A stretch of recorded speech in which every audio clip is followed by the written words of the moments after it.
This is Whitley Strieber. Welcome to Dreamland and welcome to the new UnknownCountry.com. Before we go on to Dreamland, I'd like to talk to you just for a couple of moments about the new UnknownCountry.com. There are many new things you can do. You can report a sighting or encounter, do it either anonymously or identifying yourself in our report sighting or encounter link. Every day, the Strange Days section offers you a new strange story for that particular day of the year. In addition, the Out There section is much enhanced. It has direct video access now. The news stories are much enhanced. As you can see, the site itself is really pretty attractive, and it has much more access to archives. You can see just what a large archive we have on UnknownCountry.com. Plus, the search engine is now very powerful, so you can search UnknownCountry.com. Also, after logging in, when you navigate to the subscriber homepage, you will see the whole archive open up to your right, dated by year and by archive area. We're going to be adding to those archive areas to make it even easier to navigate the vast treasury of information on this website. These are just some of our changes. We're looking to do much more. We're going to be expanding our links to other websites section dramatically, for example. So if you have a website you particularly like and would like to see up there, or you own such a website, please send a link to UnknownCountry.com. Also, for our subscribers, we have a new $3.95 a month subscription. If you'd prefer to do that, that's now available as well. And it's much easier to subscribe. It's much easier to use the subscriber area. It is much easier to gain your password when you lose it. So that area has all been greatly streamlined and enhanced as well. Dreamland is now available both to listen to on the website and to download from iTunes. You can download it from iTunes by going to iTunes Store, then to Podcasts, then search on Dreamland, and you can even set it to download to your iTunes automatically every week. You can listen on Radio Time on your smartphone or on Wonder Radio on your smartphone as well. And we are looking to restore the download feature from the website itself for those of you who used that. That was inadvertently left out of the website, and we intend to restore it. So, altogether, the new Unknown Country, a huge step ahead.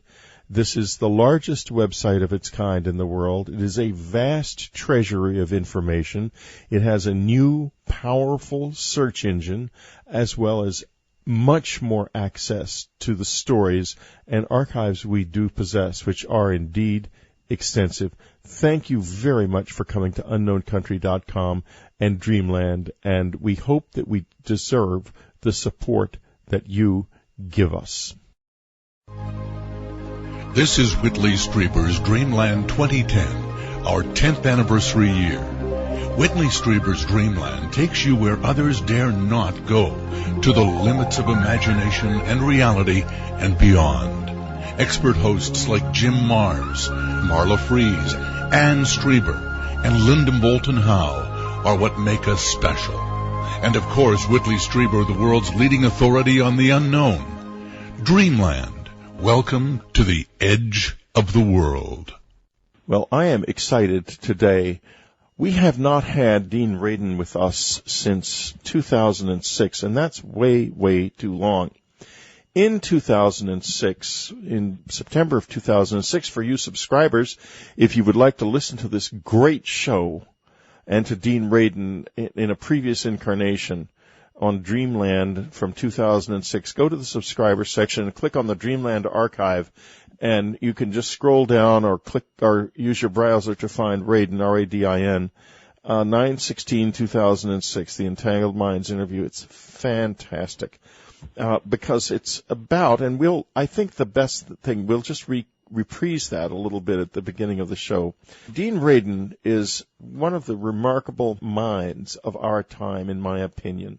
And I have any number of reasons for saying that. One of which we'll discuss in a few moments is that Dean and I just finished, and Ann, among many other people, just finished spending 4 or 5 days at the Esalen Institute in Big Sur, where Dean gave what has to be one of the most extraordinary presentations I've ever heard in my life. It was really, really phenomenal. He is senior scientist at the Institute for Noetic Sciences. He is adjunct faculty in the Department of Psychology at Sonoma State University. He is the article of any number of books of one of the great classics of consciousness, The Conscious Universe. HarperCollins, I believe, published it in 1997. It is now available in paperback. It's gone through at least 20 printings, and it is as current today as it was the day it was written. More recently, in 2006, he published Entangled Minds, which I thought was an extraordinary book because it explained psychic phenomena scientifically, and that is what Dean Radin does and can do so well. He understands why the phenomenal world, this unusual world that we're also interested in, is real. Dean, welcome to the program. Thanks very much, Whitley. It's always a pleasure to talk to you. Well, it's been too long, and I'm very glad to be back. Dean, at the Esalen Institute, you presented a paper that just blew everyone away. And it is a lot of your latest research on things like the way random numbers can be used predictively and in an organized manner. And then you also got into things like the relationship between the Earth and the Sun and what solar energy does to the human mind. And the result of this is, I almost don't know where to start. I think the place to start, though, is with the entangled mind and why it is that such things as psychic phenomena probably actually do exist. If you could talk a little bit about that. Well, when you look at the history of the study of psychic phenomena, it's over 100 years now that science has tried to look at these experiences that people report and make some sort of sense out of it. I would say for at least the first 80 years or so, most of the effort went into simply testing to see whether we could believe that these things were true, because the scientific worldview that had developed over the last 500 years systematically excluded the idea that consciousness might exist outside your brain. And so there's a lot of belief and prejudice, really, in the neuroscience community today that refuses to accept the concept or even the possibility that brain and mind are not the same thing. But over the past, as I said, the past 100 years, people have nevertheless still been looking at whether or not instances of psychic phenomena, which suggests that brain and mind are not the same thing, they find more and more good scientific reasons involving controlled tests and under laboratory conditions, in some cases double-blind protocols, to test whether things like telepathy and clairvoyance and precognition, if those could really be true. And I would say that for a good half century the jury was out, but the jury is now in. And if the evidence were presented to a scientific jury, then I believe the jury would come back with a verdict of, we now can accept that these things are real. Now, go ahead. So then the shift, the emphasis then for the few researchers who have been doing this actively, it shifted about 20 years ago from could we believe that this is real into how do we begin to understand how they can be real. And that was more or less the topic that I focused on in the book Entangled Minds. And I thought it was just an absolutely marvelous book and also a terrific interview. Interestingly enough, subsequently, in recent years, it's been discovered that quantum entanglement, and you can define that for us in just a moment, is present inside the brain. In other words, their neurons have communicate in part with each other using quantum entanglement, at least in the brains of, I believe there were mice that were studied, and that would probably mean that all brains do this. What exactly is quantum entanglement, and why does it have such significance in terms of what we have in the past called paranormal states? Entanglement was a bad English translation of the term, which the original term was in German, and offered by Erwin Schrödinger, one of the founders of quantum mechanics. And a better English translation of his term is entwined or enfolded. And the image that comes to mind is like your arms crossed over your chest. It's an enfolding of two states so that they're not entangled like you can imagine a ball of string that's randomly entangled, but rather entwined in a very precise way. So they're the states get stuck together. This idea came out of the mathematics of quantum mechanics, where the equations predicted that if two or more particles interacted, that once they interact, there's a new component that's created, which is the combination of both of the original particles. And the curious thing is that new component never goes away, and it exists outside of space and time. And so for many years, this was simply a mathematical curiosity. Like many equations in physics predict things that seem ridiculous. And so they're not, we don't pay much attention to them. We just throw away those solutions to the equations. But this is a solution that people didn't think much about. In fact, Einstein didn't like it and called it, it can't possibly be true because it predicts something like spooky action at a distance. Namely, right. Two things interact, they go on their merry way, but the equation said, well, it looks like the two things went on their way, but there's still some component which is both. It's both of them. They're connected in some way. So it took 30 years before the physicist John Bell came up with an idea of a way to test to see if this entanglement was real or not. And then another 10 years before people started doing experiments. And by now, many experiments have been done, and in fact, even technologies are being developed based on what we know is a fact, which is that at some level, which you can't see with your eye very well, anything that has ever interacted is connected in some way. And those connections don't go away. And so one of the implications of this, proposed by physicists who have thought about this, is that if the Big Bang theory is correct, then everything was entangled from the get-go, and everything still is entangled. And that leads you to a holistic view of the universe. It must still all be connected in some way. The challenge to us is finding ways of detecting whether the entanglements are there. And so we can do that now in the physics lab with elementary particles, and we're beginning to be able to do it in living systems. But that's right on the cutting edge right now. Living systems are much more complex. But we're able to detect these effects so far in photosynthesis, in proteins responsible for photosynthesis. Exactly. So how do you mean? How would the effects be detected, and what is being detected? Well, in the case of elementary particles, what you can do is create an entangled pair of electrons or photons or any particle, really. You can do a measurement on one, and then if you look at the other, you'll find that it has taken on the property which is correlated with the original measurement.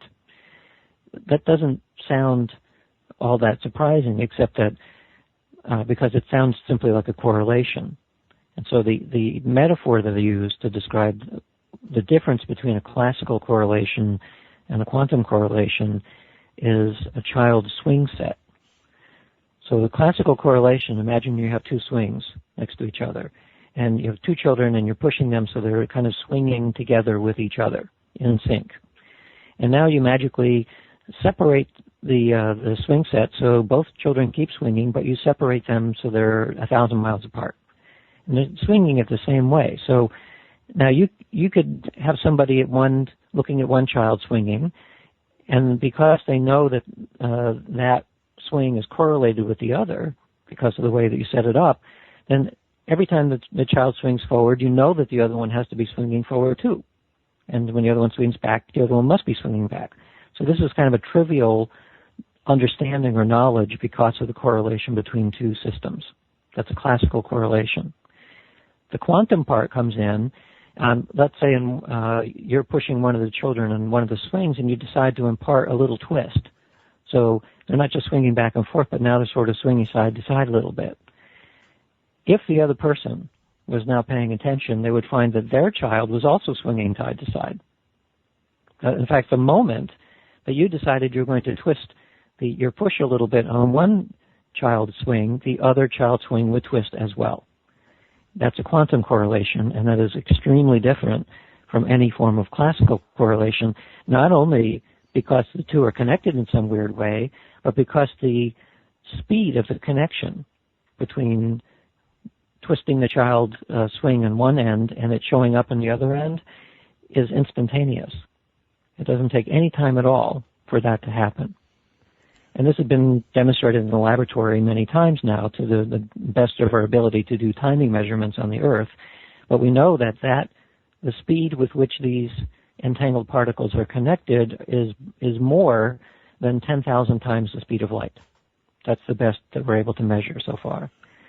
That is very likely then to really be instantaneous. And the equations predict that these connections that we're talking about are not actually in space-time. They're somehow outside of space-time, and we can measure their effects.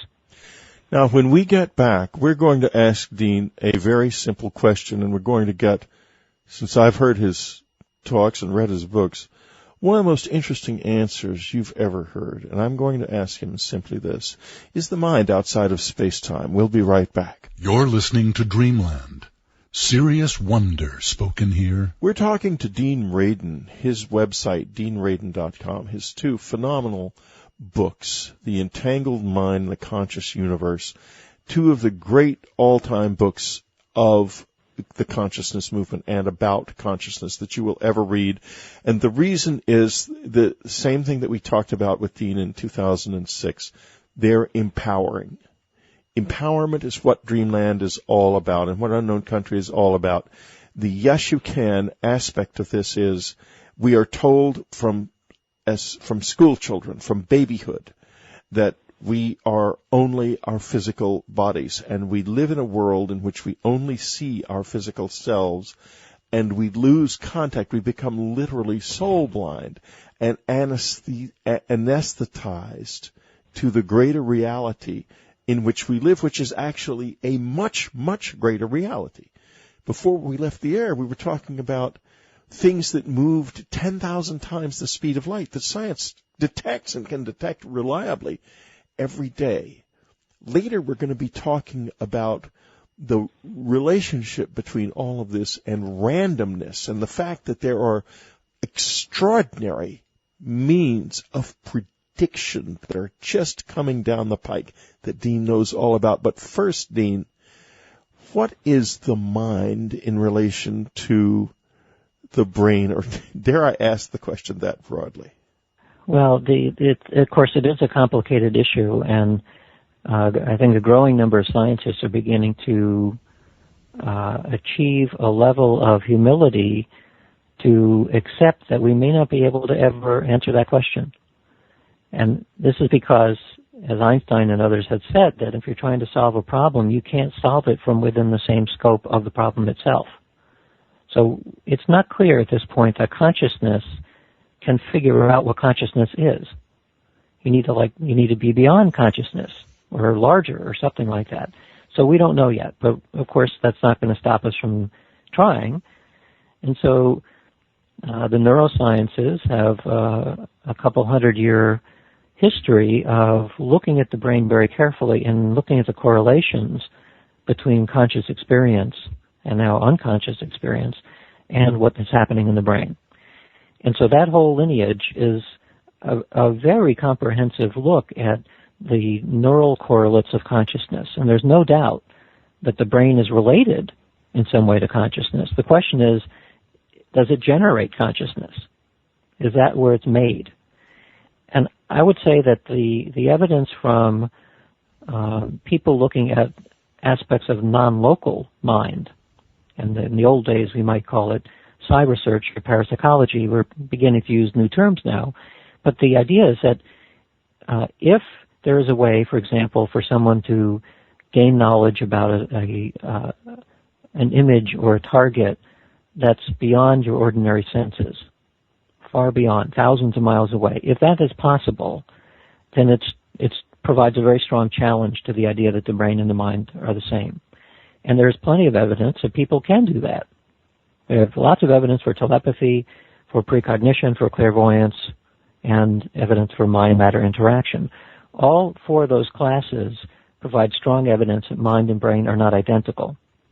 They're related, but not identical. And the way that they're not identical is in the direction of what we're beginning to learn through physics about the nature, the deep structure of reality, in which the concept of non-locality plays a very important role.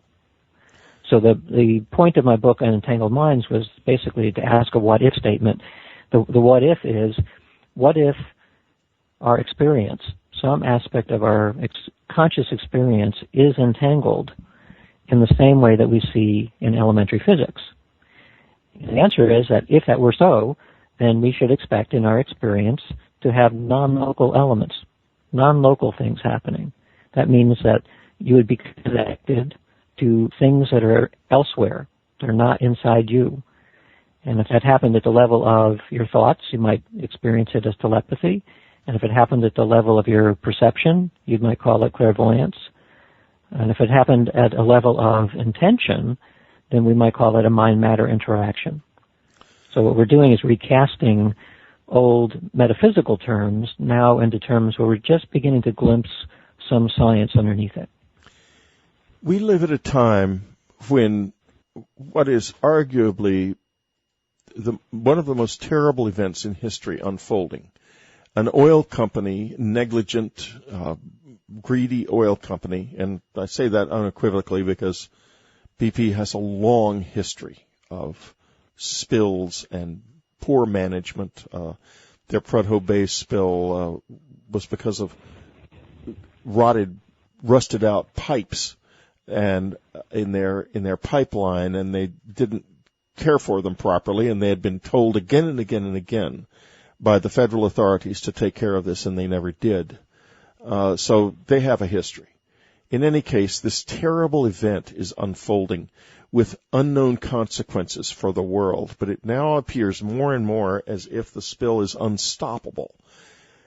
And this gets me to an enormous question. We could be in the process of destroying our oceans forever. Now, is there anything in terms of psychic or collective intention that might be possible to help this situation? That's a tough question. So far, everything that we know about mind-matter interaction suggests that the interactions are real, but they're also extremely weak. Now, we know this because most of the experiments have involved one individual targeted at a very sensitive physical system, either a random system like a random number generator or falling dice or bubbles in water, other kinds of physical systems which can be very precisely measured, but they also require a very small amount of energy in order to push them around. So we can see these effects in such systems, but it's nowhere near as straightforward as it may seem. For example, that if you get an effect with one person, and if you say, well, let's just get 10 more people and we'll get 10 times the effect. Well, it doesn't work that way. Also, if you create a system which is much more sensitive, maybe you can get more clear results. Well, that doesn't seem to be the case either.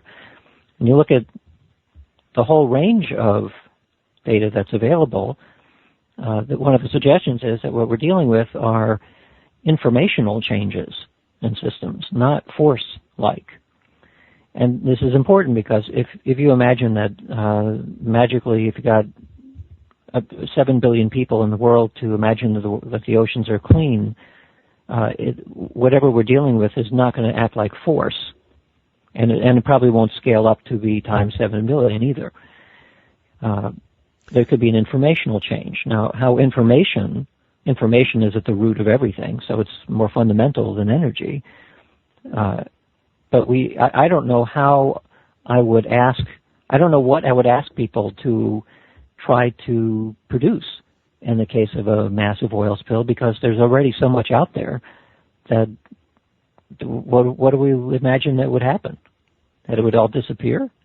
Or turn into chocolate syrup? I mean, I don't know. It can't disappear, unfortunately, and it also apparently can't be stopped. They're saying now that the seafloor has fractured, and the oil is coming out through the fractured seafloor. So it's possible that not even relief wells drilled there are going to help.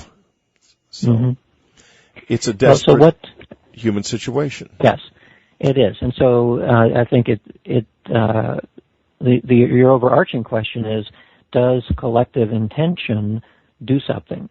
Right. And the answer, I think, is yes. Yeah, we have evidence that it does. But in a case like this, which is a world catastrophe, we need to be very clear on exactly what it is that we want to do. Because if we can do something, we don't want to accidentally make it worse. So at this point, I don't know how to suggest what the right thing to suggest is. And by the same token, sometimes people say, well, let's all pray for peace. That's a laudable thing to do, except that the definition of what world peace means is not clear to me at all.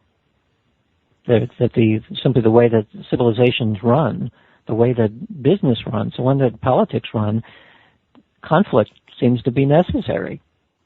Well, can we have maybe no war? Well, I hope so. But again, we need to be extremely clear on what we mean by that. And part of the reason for requiring clarity is because the evidence suggests that while you can scale up small mind-matter interaction effects, in order to scale it up, all of the people involved have to be extremely coherent, meaning they all have to be thinking exactly the same way about the same thing. Otherwise, it basically interferes with itself, and you end up with nothing. Which means that someone who's intentionally seeking to interfere with it can do so quite easily. They can do the equivalent of massive intention is a little bit like a soap bubble. It's real, it can persist, but it's also very fragile. And if you get one person who says, oh, no, you don't, it could pop it. And that's one of the reasons why it's so difficult to not only to see these effects in the laboratory, but to get real-world effects, which I believe actually could take place, but they're just so difficult to maintain. When we get back, we're going to get into another area. Dean at Esalen talked about the use of random number generators and some truly remarkable material. And then later on in the show, the sun plays a tremendous role in our lives, and Dean has gone into just what effect solar storms have here on Earth in the human community. And it's remarkable material. Dean's website is deanradin.com. His two books, The Conscious Universe and Entangled Minds, both of them all-time classics. I have nothing further to say about them than that, and coming from me, that's a great recommendation. Suffice to say this, we get 10 or 15 books a week for Dreamland. Two of those books are still on my shelf and always will be. They are The Conscious Universe and Entangled Minds, along with a small number of others that I think are genuinely keepers, and these certainly are. We'll be right back. You're listening to Whitley Strieber's Dreamland Online. Dean Radin is with us. Dean Radin, his website, deanradin.com. We have been getting ready to talk about some remarkable studies involving random numbers. Could you tell us a little bit about what you told us at the Esalen Institute about these studies and the discoveries that are being made? Well, you're referring to the project called the Global Consciousness Project. Yes. which was started by Roger Nelson at Princeton University over 12 years ago, and it's still running. It's a worldwide network of electronic random number generators. These are little circuits, just a couple of inches square, that do only one thing. They generate streams of random bits, zeros and ones. And they're very carefully designed so that each bit is truly independent of the next bit, and also that they're equiprobable. So the likelihood of getting a 0 or a 1 is the same on every single trial, and each trial is independent of the next. So that's as good a truly random sequence as you can create. Right. The reason for, and so we have 65 or 70 of these devices in major cities around the world, and they've been running for 12 years, 24/7.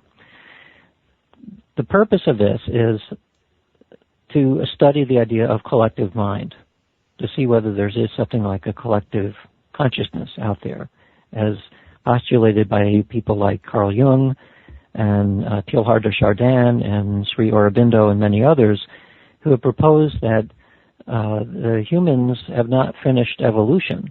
We're still evolving, and we're evolving into something that will transcend what we currently are. Words like we're Homo sapiens now, and words like Homo superius or Homo noeticus have been proposed as where we seem to be headed.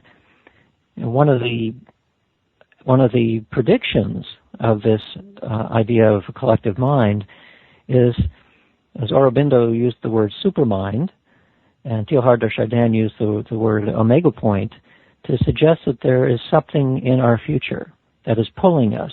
Evolution doesn't just push from behind, but it pulls us towards something. And that something may be the equivalent of a much bigger mind. As though we're neurons in a giant brain, well, maybe Gaia, as the planet, is becoming conscious through us. So that's a background on why we thought of doing this experiment in the first place, is to look for evidence of the giant mind. But it's tricky because if indeed we're the equivalent of neurons inside a giant brain, then imagine a neuron in your brain that wakes up one day and starts wondering, I wonder if I'm living in a community of other minds that actually make a brain. Well, there are 100 billion neurons in your brain. How would they figure out if there's actually a unitary consciousness beyond them? It's not so easy. So what we're doing is nevertheless taking up the challenge, and we used our random number generators because these are devices that are designed to produce maximum entropy. That means maximum amounts of randomness. And the reason why that's useful is because, as I mentioned earlier, that it looks like mind-matter interaction involves informational changes, not energetic or force-like changes. And in order to detect an informational change, what you want is a device which responds to information, or especially to informational changes, very precisely and quickly. And so through the use of statistics, you could look at what should be noise and see if order is beginning to appear. And so we have a number of different ways, statistically defined order, that we look for in the random generators during periods when there are large-scale events taking place in the world. And so we now have, as of today, we have 335 large-scale events that we've looked at. The last one was the attacks on the flotilla outside of the Gaza Strip by Israel, and many, many other things like that. These are events that have captured the world's media and attention. And what we can do with these events is assess whether or not the random generators are behaving randomly or whether there's unexpected patterns that show up. If the random generators were not being influenced in any way, then after these 335 events, we would end up basically with a chance result. But in fact, as of May 2010, we end up with odds against chance, which are a few 100 million to 1. So we're approaching 1 billion to 1 now. This means that, actually, no, I take it back. We're actually beyond 1 billion already. Yeah, it's beyond 1 billion to 1. So that means that the accumulation of these events that we've looked at, 335 events, achieving odds greater than 1 billion to 1, it means that during large-scale events that attract a lot of the world's attention, that our environment is not as random as it should be. And we can check this, and we have checked it against other times. So the 335 events is only a few % of this 12-year database, because these worldwide events generally take place over the course of a day or a couple of hours. And so most of the database is nothing happened, at least nothing happened worldwide. So you can take these events and you can take them all and imagine you can slide them in time, forward and backwards in time. So the way we evaluate them now is that they're locked in time, in sync with when the event actually occurred. That's where we find these odds of 1 billion to 1. If we start slipping all of them into the future and slipping them into the past, the results go down to chance, which means that what we've been looking at then in these little slices of time during these worldwide events, something strange happens to randomness. It begins to go away. This suggests that there is something like collective mind, because this is the equivalent of what we see in the laboratory when we have one individual aiming their intention or their attention at a single random number generator. One individual can push the randomness around a little bit, and that's what we seem to be seeing now in the scope of the entire globe. And so give us some examples of what exactly happens that choose an event and tell us what happened surrounding this event. I want you to make the choice of the event. Okay, so let's take the last one, the Israel attacking the flotilla outside of the Gaza Strip. Right, that's recently, yes. Right. So one way of a metaphor of what's going on here is a tsunami detector. In order to detect a tsunami in the ocean, a tsunami, of course, is caused by an earthquake under the ocean and creates a swell that can extend for thousands of miles under the ocean.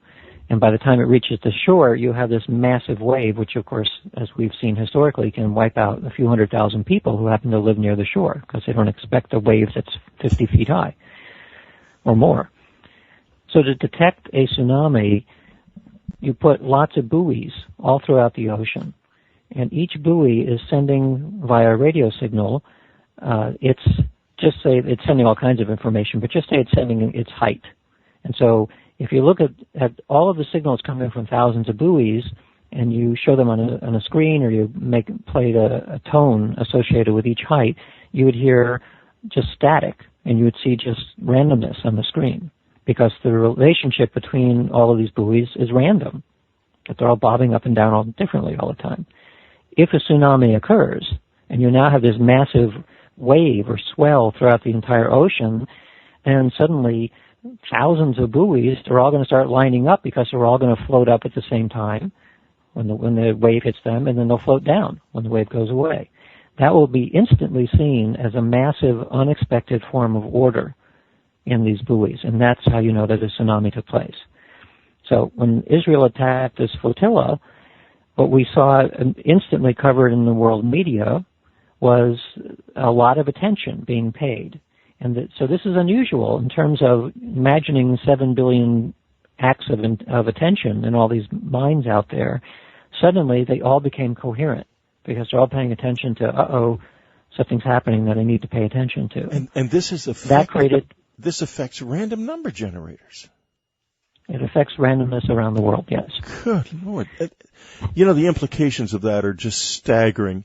But when we get back, we're going to go even farther, because there is something being discovered about the relationship with the sun that has stunning implications. And recently we had David Sereda on the show, who talked a little bit about this.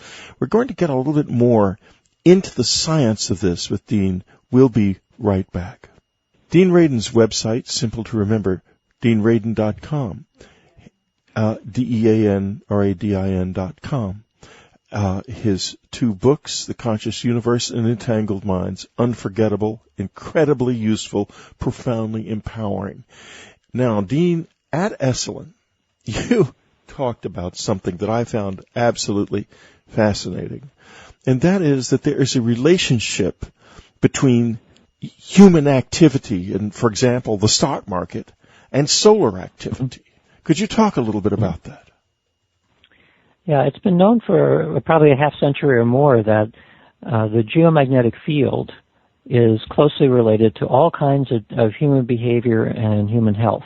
And you see this, everything from when there's a geomagnetic storm, which means that the Earth's magnetic field is very, very weak, but it's been measured for a long time, since the 1800s.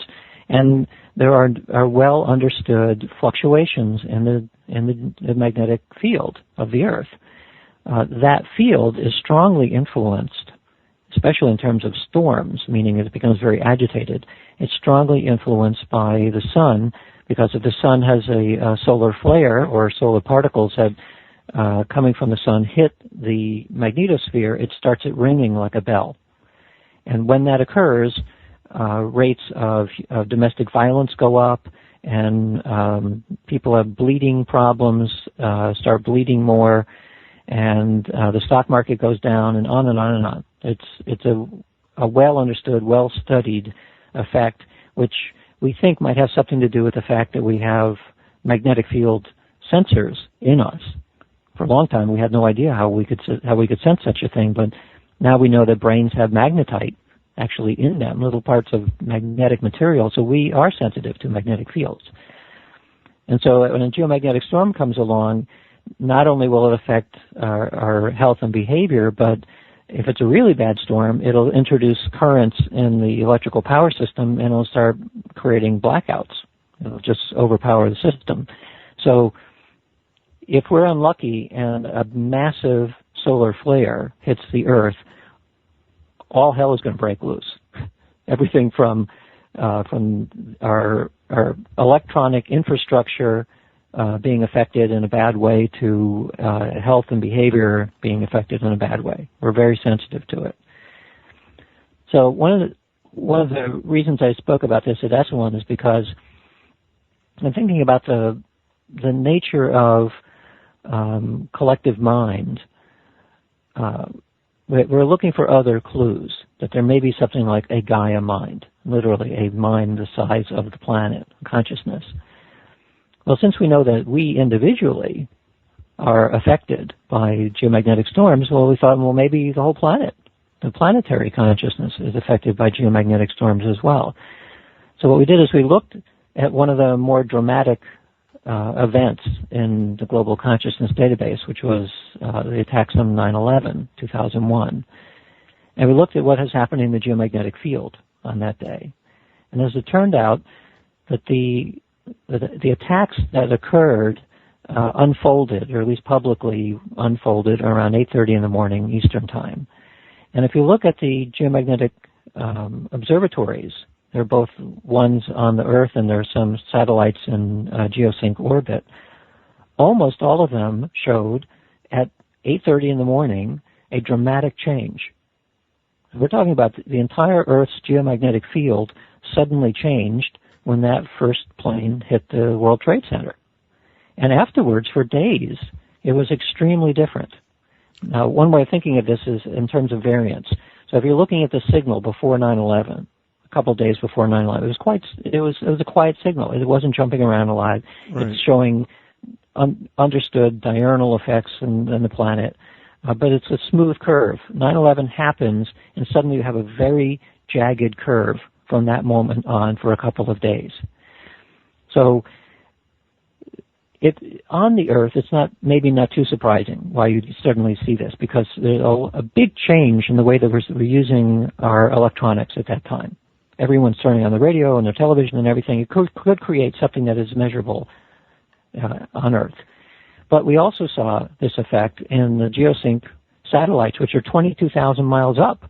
They're way out there, and they're measuring the geomagnetic field way out in space, and that showed the effect too, which means it wasn't just a terrestrial effect on our magnetics. It was actually literally the size of the entire planet and beyond, up to at least 22,000 miles.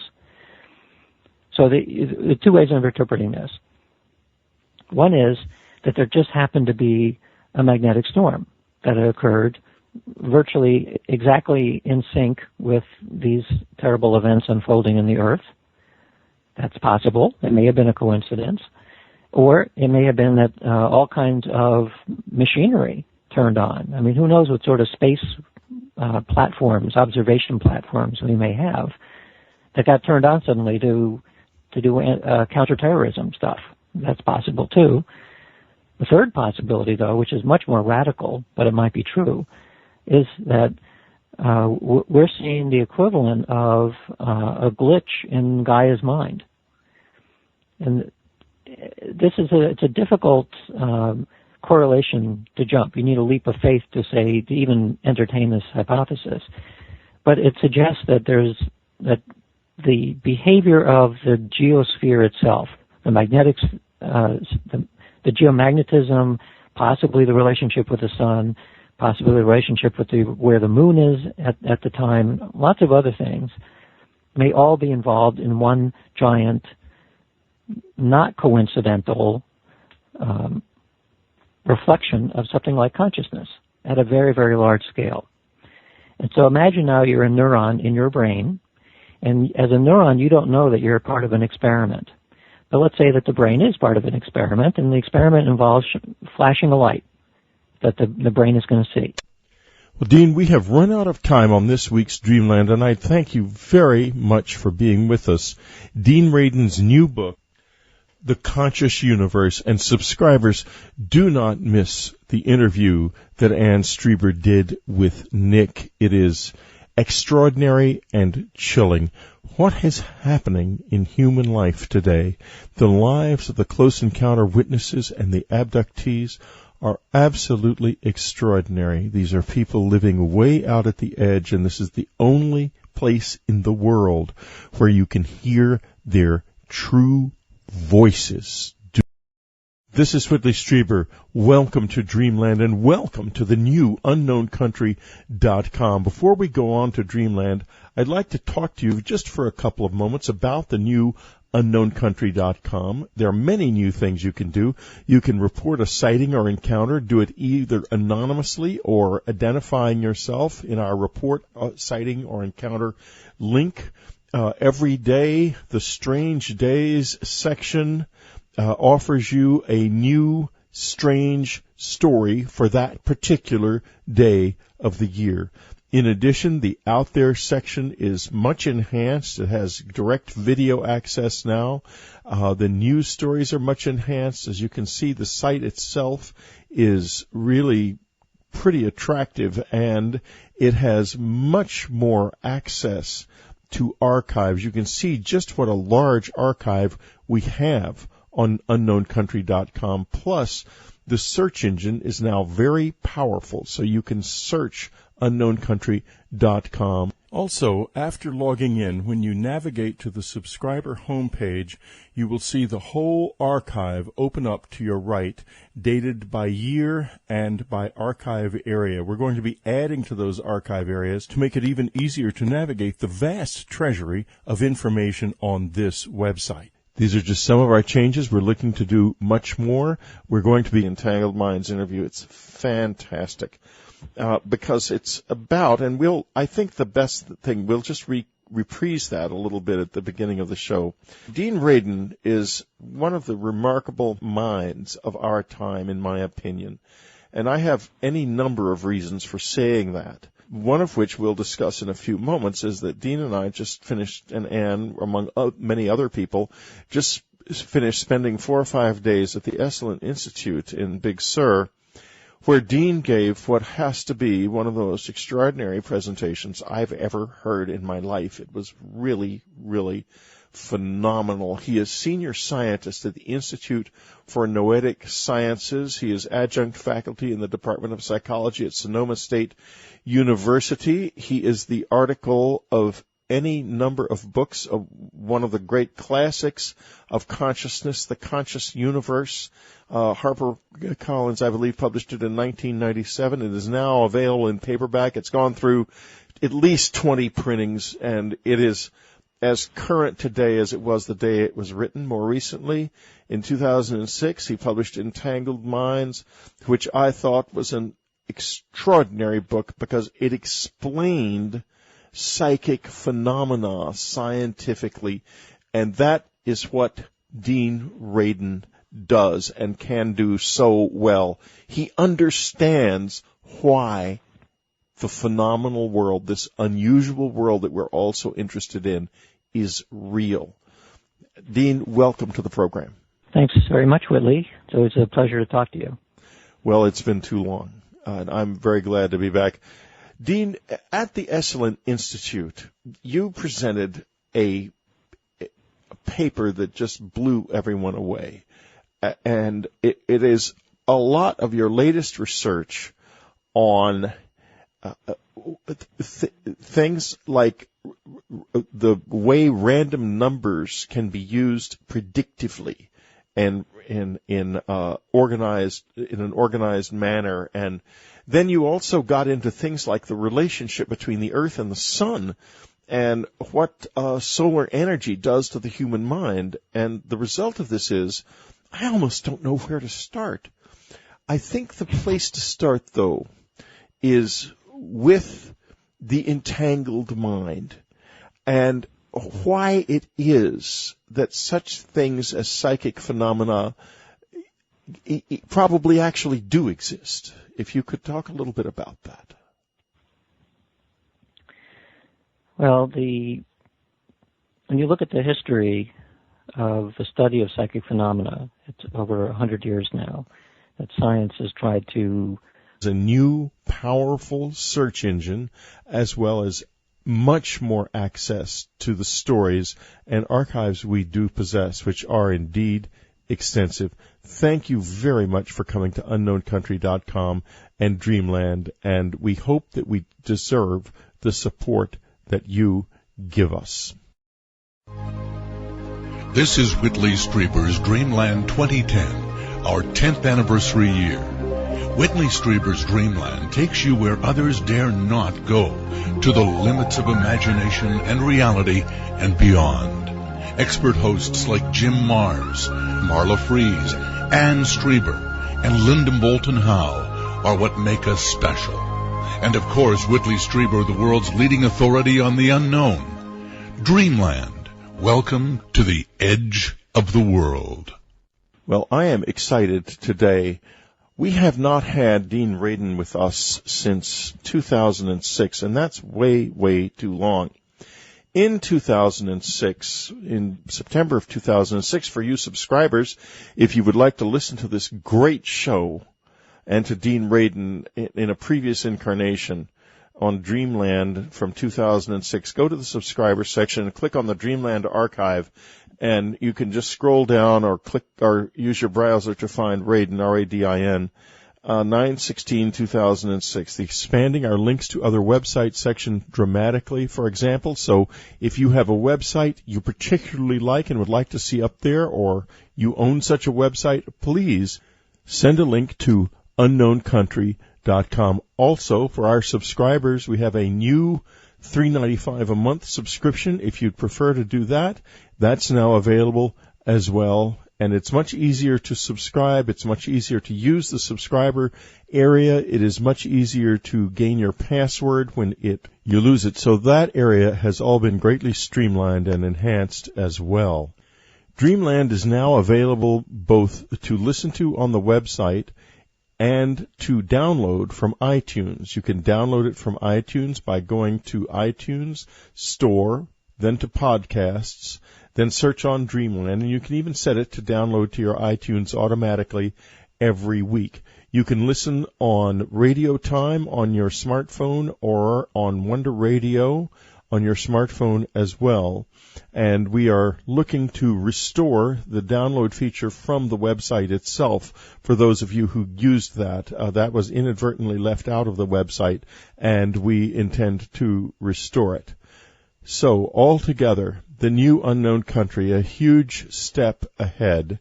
This is the largest website of its kind in the world. It is a vast treasury of information. It has